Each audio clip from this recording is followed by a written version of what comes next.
வெற்றி மொட்டை மாடியில படுத்து தூங்கிக்கிட்டு இருக்க. பாண்டி வந்து அவனை எழுப்பி விட்டு, நீயும் நானும் சிவா 3 பேரும் சேர்ந்து தான் சீக்ரெட் கிச்சனை ஆரம்பிச்சோம். ஆனா இப்ப மாட்டினதுக்கு அப்புறம் நீ மட்டும் தான் தண்டனை அனுபவிச்சுக்கிட்டு இருக்க. அது எனக்கு ஒரு மாதிரி மனசை உறுத்திக்கிட்டே இருக்கு.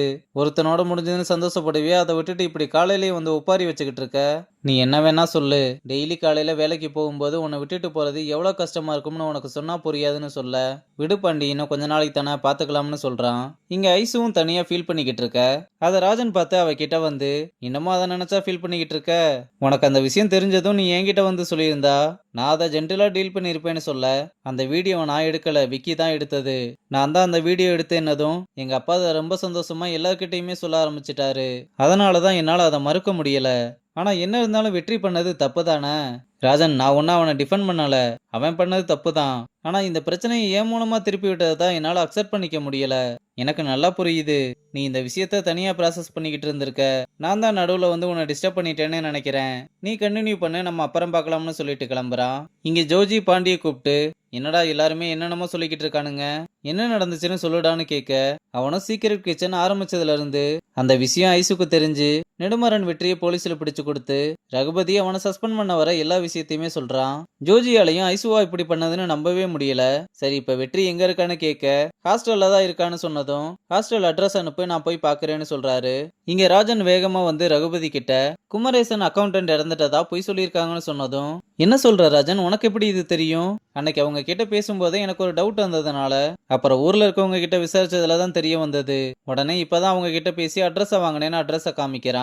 ரகுபதியா அவனை பாராட்டிட்டு, நான் நாளைக்கே அங்க கிளம்புறேன்னு சொல்ல, நானும் வந்து உங்க கூட ஜாயின் பண்ணிக்கலாமான்னு கேட்டதும், இதென்ன ராஜன் கேள்வி, தாராளமா வான்னு சொல்றாரு.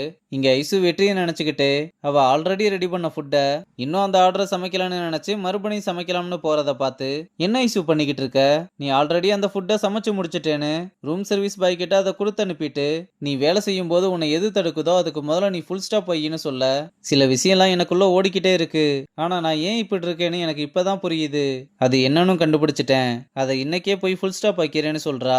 இங்க ஜோஜி வெற்றியை பார்க்க வர, என்ன சார் இவ்வளவு தூரம் வந்திருக்கீங்கன்னு கேட்டா, ஒன்னும் இல்ல, ரசசோறு சாப்பிடணும்னு தோணுச்சு, அதான் வந்தேன்னு சொன்னதும், ஒரு 2 நிமிஷம் வெயிட் பண்ணுங்க, இப்ப பண்ணிடுறேன்னு சொல்லிட்டு வேக வேகமா அவருக்காக ரசசோரை பண்ணி கொடுக்கறான்.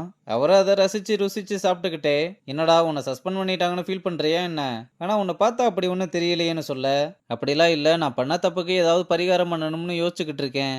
நான் ரெசார்ட்ல ஐசுவை பார்த்தேன். அவ இப்ப முன்ன மாதிரியே இல்லடா. அவளை பாக்குறதுக்கே கஷ்டமா இருக்கு. கடைசியா நீ எப்ப அவ கிட்ட பேசுன? அவ நேரடியா பேச வந்தா.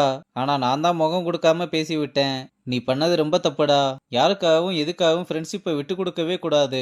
ஏன்னா நான் எனக்கு இருந்த ஃப்ரெண்ட்ஷிப்பை மிஸ் பண்ணிட்டு கடைசி காலத்துல செவத்து கூட பேசிக்கிட்டு இருக்கேன். இனிமேல் நான் சொல்றதுக்கு எதுவும் இல்ல. நீ ஏன் யோசிச்சு ஒரு முடிவெடுன்னு சொல்லிட்டு கிளம்புறாரு.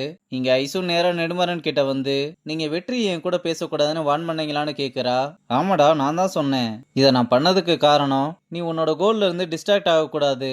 அப்படி உன்னை டிஸ்ட்ராக்ட் பண்ற விஷயத்த தடுக்கிறதுல என்ன தப்பு? சிங்கிள் பேரண்டா 2 பொண்ணுங்களை வளர்க்கறது அவ்வளோ ஈஸின்னு நினைச்சிட்டியாடா? அவ்வளவு சுலபம் இல்ல. நம்ம இப்ப இருக்க வீடு, இந்த காரு எல்லாமே நான் சிங்கிளா செதுக்குனது. இது நம்மளோட கூடு.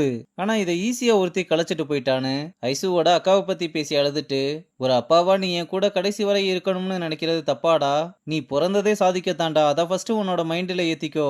உன்னால என் மைண்ட்ல என்ன இருக்கும்னு புரிஞ்சுக்க முடியும்னு நான் நம்புறேன்னு சொன்னதும், இதுக்கப்புறம் நான் எப்படி இருக்கணும்னு எனக்கு நல்லா புரியுதுப்பா. இனிமேல் நீங்க கவலைப்படுற மாதிரி நான் நடந்துக்கவே மாட்டேன். உங்களுக்குள்ள இவ்வளவு வலி இருக்கும்னு நான் நினைக்கவே இல்லைன்னு சாரி கேட்டு அவளும் அழுகுறா. அப்புறம் 2 பேரும் சமாதானமாகிட்டு ஐசு கிளம்புறதுக்கு முன்னாடி மறுபடியும் சாரி கேட்டு விக்கி காமிச்ச வீடியோவை நான் எடுக்கலன்னு சொல்லிட்டு போறா. இங்க வெற்றியும் ரொம்ப யோசிச்சு பார்த்து மொபைல் எடுத்து, நீங்க எவ்வளவு கஷ்டப்படுறீங்கன்னு எனக்கு புரியுது. நான் பேசுனது தப்பு தான். ஏதோ அந்த நேரத்துல அப்படி பேசிட்டேன். நான் இதை சீக்கிரமா சரி பண்ணணும்னு நினைக்கிறேன். இவ்வளவு பழகிட்டு என்னால யாருன்னே தெரியாத மாதிரி நடிக்க முடியலங்க. நான் ரெசார்ட்டுக்கு திரும்பி வந்ததும் நீங்க, நான், பாண்டி எல்லாருமே பழைய மாதிரி ஜாலியா இருக்கணும்னு நினைக்கிறேன்.